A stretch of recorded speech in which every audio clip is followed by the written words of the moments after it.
the fog, out of the night, and into his American adventures comes Bulldog Drummond.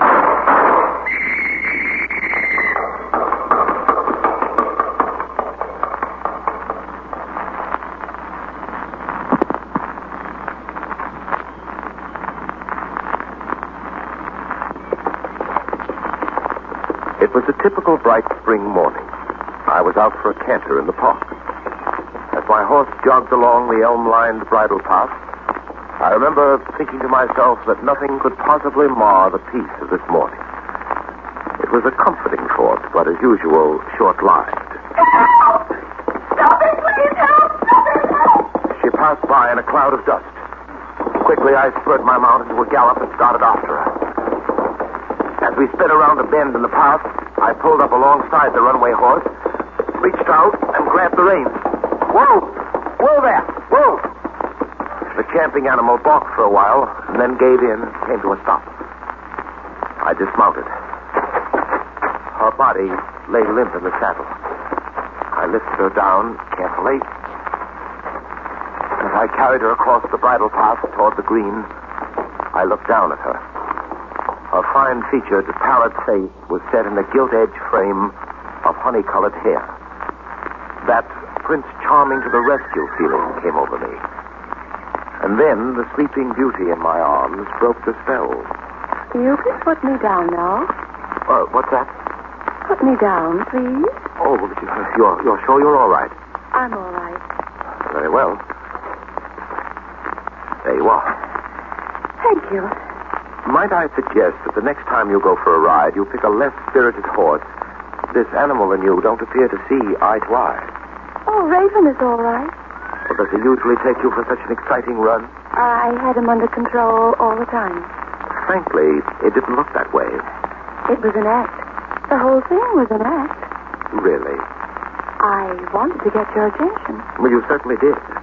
But why mine? Well, you're Captain Hugh Drummond, aren't you? Oh, what's that? I found out from one of the stable hands that you ride here on Saturday morning. Captain Drummond, I had to speak to you. I admit the telephone is a far less dramatic means than the one you employ. This is no joking matter. I need your help desperately. You don't look very desperate. You don't understand. Yes, that young lady is a gross understatement. I did this so I could speak to you alone, so no one would find out. I thought this would be the best way. At any rate, it's novel. Well, we're alone. What do you want to speak to me about, Miss... Please, don't ask me my name. Oh, one of those things. I'll tell you everything after you do what I ask. I'll get in touch with you and tell you where to bring it to me. Bring what? The package you're going to pick up for me. And what makes you think I'm going to pick up a package for you? Oh, you've got to. You've just got to. I'll pay you anything. I'm not in this game for money, or haven't you heard? Well, then do it because I need you to. Everything is at stake. You can trust me. Believe me, you can. Captain Drummond, will you help me? You're very pretty. Mystery becomes your type. Will you? I'll think about it. There isn't much time. You've got to be there by 2 this afternoon. Where? Well, at Kramer's Museum. It's the Penny Arcade on 42nd Street. There's a sideshow downstairs. Yes, I know about Kramer. Well, you're to be downstairs by 2. There's a woman by the name of Zara. She has a telepathy act. Zara will speak to you. And I take it this Zara person will tell me what's on my mind. You'll write the initials L.A. on one of the cards they pass out to the crowd. Zara will tell you the initials stand for Los Angeles. That will be the signal for you two to get together. And then Zara will give you further directions. Is that clear? About as clear as finer points of the relativity theory. Well, after you get the package, then I'll get in touch with you and explain everything. Now, don't forget, you write the initials L.A. on the card that they give you, and then... Oh, don't say anything, Captain Drummond. Don't mention a word, I told you. Who is he? Oh, please don't say a word. You mustn't tell him anything. Charles, what are you doing here? Oh, Albert, I went for a ride. You were told not to. It was forbidden. You were told not to leave your room under any circumstances. Oh, well, I'm sorry, Albert. I just had to get out. Who is this man? Oh, well, he was helping me. What do you mean, helping you? The young lady's horse was out of control. Yes, Raven. something was wrong with him, Albert. I managed to stop him. The gentleman was very kind. I see. All right, Carol, get back on, Raven. We're going home. Yes. Yes, Albert. Now, if there's any way I can repay you for your help... Not at all. Glad to be of assistance. Well, thank you. Heavens knows what would have happened to Carol if I hadn't found her discreetly. You've probably noticed that my wife talked peculiarly. Your wife? Yes, she's under a doctor's care. Carol seems to imagine things. It was induced by a shock. The doctor says with a proper rest and treatment, she'll be all right in time.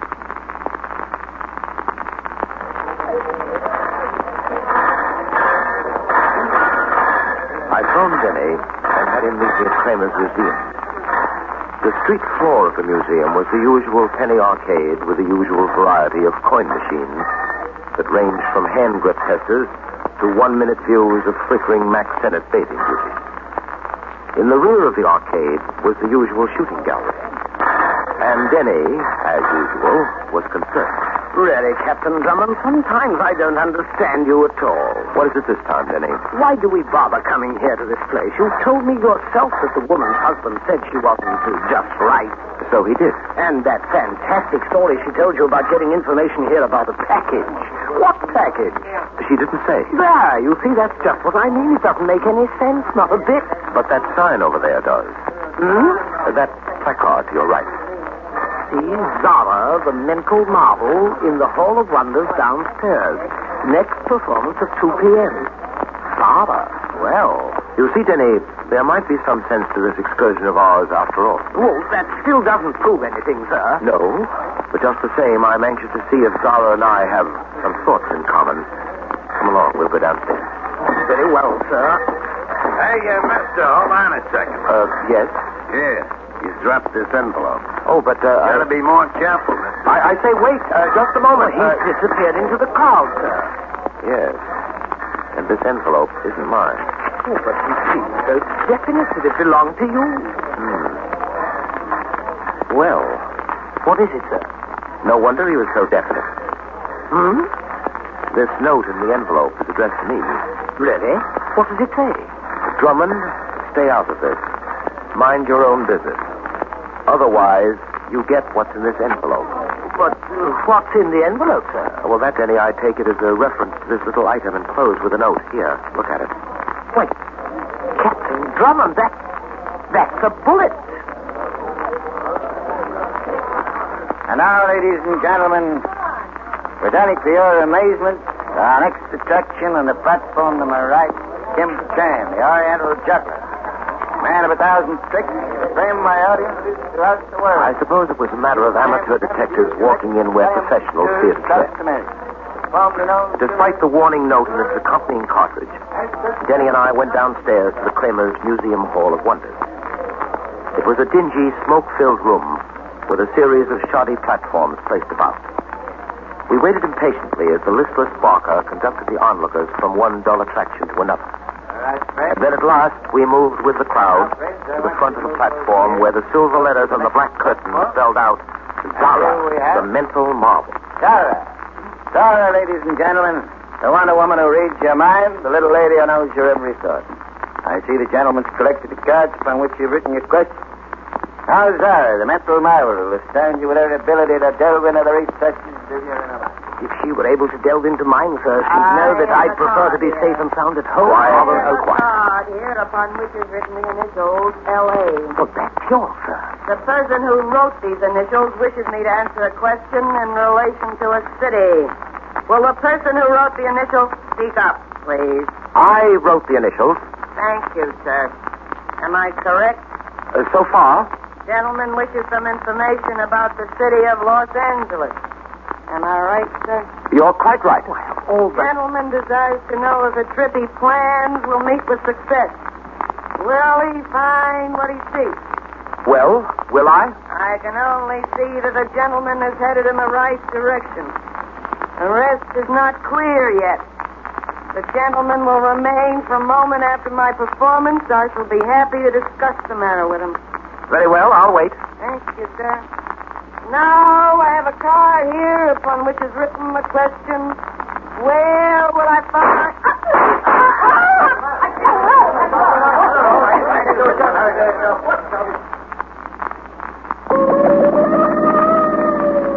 Listen to me, please. Now, Zara, don't try to move. You'll be at the hospital in a few moments. Oh, I heard what the doctor said. Not a chance I heard him. I gotta tell you this. I saw him in the crowd. It was Ace. He did this to me. It was rotten of him to do a thing like this to me. I was only trying to help her, that's all. Ace isn't the kind to help anybody. We'll find him, I promise you. He'll pay. Yeah, sure. How about the package? You'll get it to him, won't you? Where is it? It's in my room. Hotel Maxton.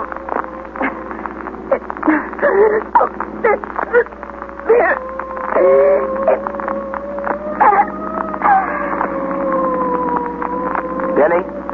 Yes, sir. Tell the driver, never mind the hospital. Tell him to head for the morgue.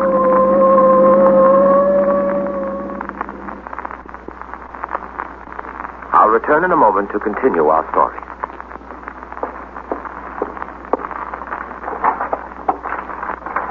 After I explained my part in the matter to homicide, Denny and I went to the murdered woman's room at the Hotel Maxton. We hurriedly looked through Zara's effects for the mysterious package. Nothing of importance in this closet, Captain Drummond. All right, try the bed. Maybe hidden in the mattress. Yes, sir. Oh, Denny. You found it, sir? No. But this newspaper clipping. Look at the picture above the story. Why, that's Zara. Yes, but just now it's the man in the photo I'm interested in. Yes, his face does look somewhat familiar, but I just can't place it. I can, Denny, in Kramer's Museum, the Penny Arcade. Why, of course, sir. He's the man who handed you the envelope. That's right. This clipping is from a Chicago paper dated June 2nd, 1937. Listen to what the caption under the photograph has to say. Shown above are Ace Collins and his wife Rita, who were sentenced yesterday to a 5-year term for a $15,000 jewel theft. Also sentenced, but to a lesser term, was Ann Vincent, sister of Mrs. Collins. What? Zara, she said Ace. She said she saw him fire the shot. It was her own husband who killed her. Yes, Denny? But why? Evidently because he knew she was about to turn over the package to us. Oh, but what could be in the package, sir? Now, the rest of this newspaper story makes that rather obvious. According to the account, Rita Collins, or Zara as we knew her, worked a fortune-telling racket in Chicago for the sole purpose of obtaining information from unsuspecting clients. Information regarding the location of valuables. And that simplified Ace's second-story work. Precisely. Then the package in question must contain valuable jewels. Undoubtedly, Denny. Ace and Zara were back in business at the old stand. Now, let's get back to our search. Try the bed, as I told you. Yes, sir. In the meantime, I'm going to finish looking through this chest. You still looking for something? Oh, sir. Go ahead. Keep looking. Well, that's this 45 I'm holding about here. How did he get in here, sir? Maybe I should have knocked. Yes, I believe Emily Post lists that as the acceptable manner of entrance. What are you doing in? Believe it or not, we're the new porters, just tidying up the place a bit. So you're a funny man, huh? It helps to make these trying situations more tactful. Well, look, funny man. Maybe this will make you laugh on the other side of your face. You and that character there are headed for a fast trip to police headquarters. Oh, headquarters. He said headquarters, sir. You heard it straight. The dame that lived here was knocked off this afternoon. Well, no one knows that better than we do. This guy's even dumber than he looks. Come on, you two. Let's go. Oh, no, you don't understand. You heard me. Start smart. But wait a minute. Now, look, I don't want any trouble from you. What Denny is trying to say is that we just came from police headquarters. Quite. And for your information, this gentleman is Captain Q. Drummond. What? Drummond. Captain Q. Drummond. Drummond? Well, why didn't you say so? That gun you're holding didn't exactly invite introduction. Oh, that. I guess I'd better put it away, huh? Any objection, Denny? Not the slightest, sir. My name's Braden, Drummond. Carl Braden. I guess you're kind of wondering what I'm doing here, huh? Kinda. Sure. Well, I guess I can't blame you. I'm with the Acme Insurance Company, special investigator for the claims division. I've been trying to track down a diamond necklace that was stolen a couple of weeks ago. Acme stands to lose $20,000 if I don't round up that ice. I had my eye on that Zara dame. Well, Denny and I have covered every inch of this room. No luck, huh? None so far. Well, I guess it looks like Acme is going to have to pay that $20,000 to Albert Stevens' wife. Albert. That's right, Albert Stevens. And Mrs. Stevens' name is Carol. Yeah, Carol. And a lot of help that dame has been to me. After the ice was reported missing, Mrs. Stevens goes into a mental tailspin. Nothing she says makes sense. Captain Drummond, Mrs. Stevens must be that lady you met in the park this morning. Denny, you stay here with Brayton. I suggest you two give this room another going over. Maybe we missed a spot or two. In the meanwhile, I'm going to see a woman about...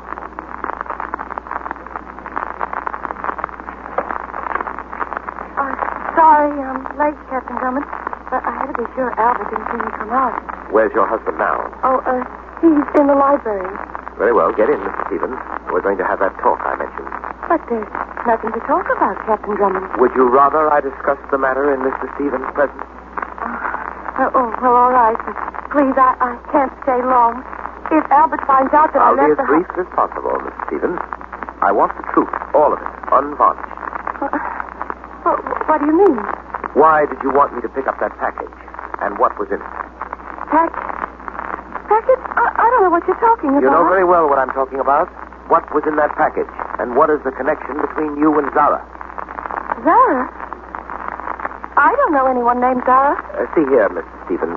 A $20,000 necklace was stolen. Your necklace. You were trying to get it back. Zara was probably selling it back to you. No. You didn't want your husband to find out about it. Why, I don't know. You selected me as your go-between.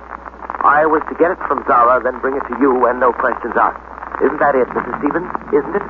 I don't understand what you're talking about, no. Well, you'd better understand, Mrs. Stevens. The matter's gone further than mere robbery, much further. There's been a murder.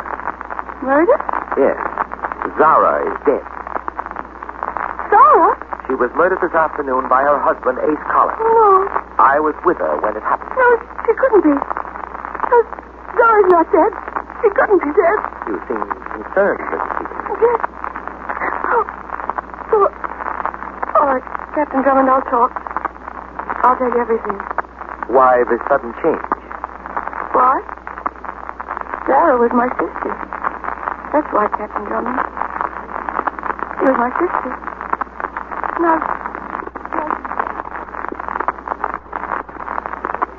And this is Mrs. Stevens' story as she told it to me, Denny. She was implicated in the Chicago robbery 10 years ago with her sister and Ace Collins. Carol proved that she was used as an innocent foil, and the court let her off with a light sentence. And then she came east, changed her name, and married Albert Stevens. But what about her stolen necklace? Yes, I was just coming to that. Evidently, Ace Collins found out where Carol had turned up here. He pulled the robbery. Carol feigned illness so she wouldn't be asked questions. Questions that might lead to her real identity and the ruination of her marriage. I see. And when her sister Zara found out that Ace had stolen the necklace, she made an effort to get it back to Carol. That's about it, Denny. But Zara was murdered by Ace for her attempt to help Carol. I'll get it. Hello? Captain Drummond? Yes? This is Albert Stevens. Oh? Carol has told me everything about what she was, about the necklace, about you, everything. I'm glad she did. I told her it'd be much better that way. I knew you'd understand. May I speak with her, please? What? May I speak with Carol? What makes you think your wife is here, Mr. Stevens? Well, there was a phone call about an hour ago. She said it was you. She told me you wanted to see her. I didn't call your wife, Mr. Stevens. But, wait, Captain Drummond. What is it? There's a note here on the pad next to the phone. It's Carol's handwriting. What does it say? Pier 37, midnight. Pier 37. I'd better get down there right away. Carol may be in trouble. No, Mr. Stevens. You stay at home. I'll go down there and handle matters. I'll call you if you're needed.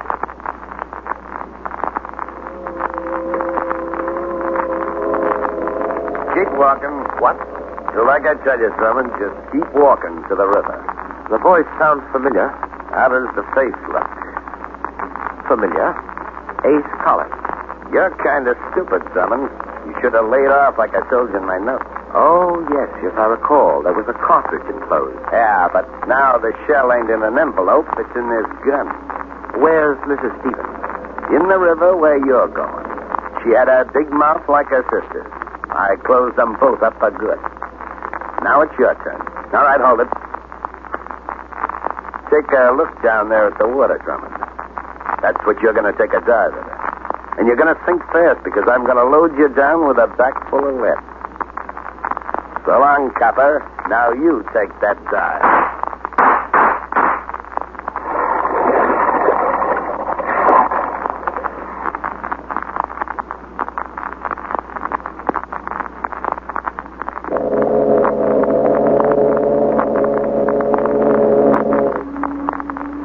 Drag boat just came in, Denny. They found Mrs. Stevens' body under the pier. Oh, horrible, sir.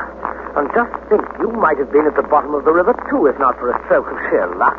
Well, Braden's entrance on the scene was not luck, Denny. It was nothing short of a miracle. Guess it was good that I got ace in time, huh?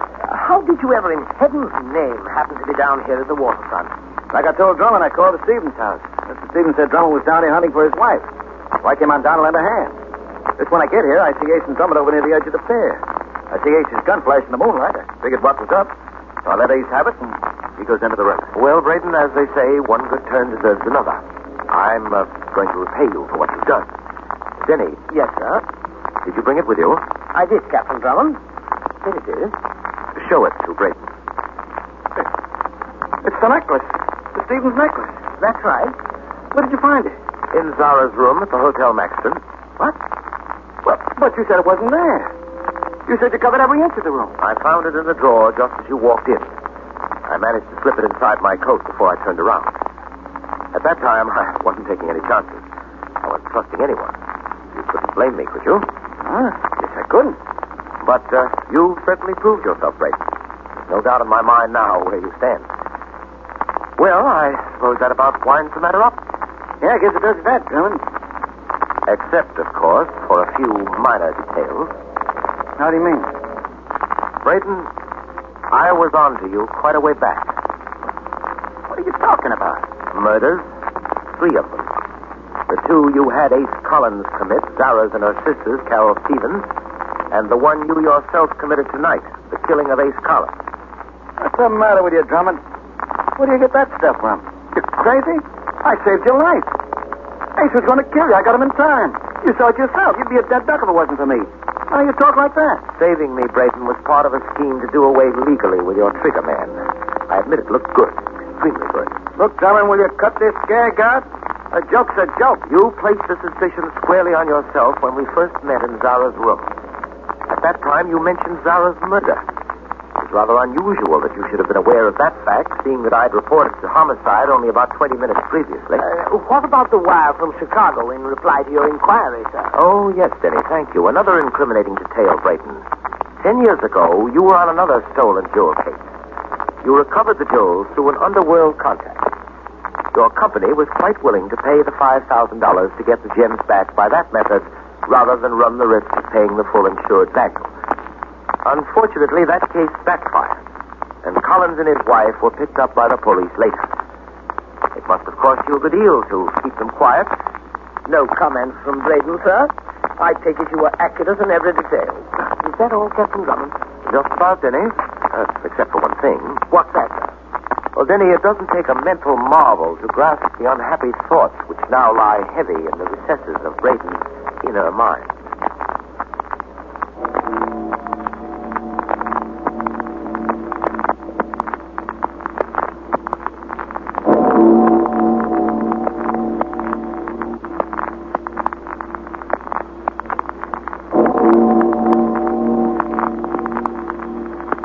I'll be back in just a moment to tell you about next week's story.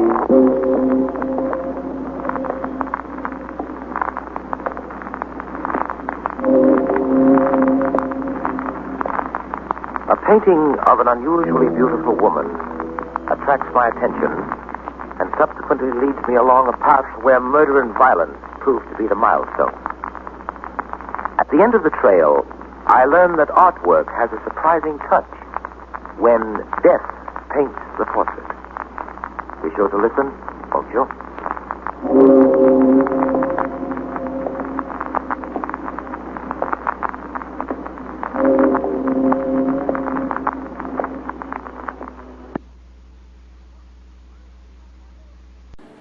Would you like a shout out? Leave a comment in the section below. Tell me who you want to shout out to, who you want to shout out from, and we'll get it up here for you. Hey, we want to say thanks for tuning in. Please like and subscribe so you don't miss any. Got a lot more of these up there. Go check them out under the playlist. Leave us a comment. Tell us what you want to see, what you think, and we'll see you next time.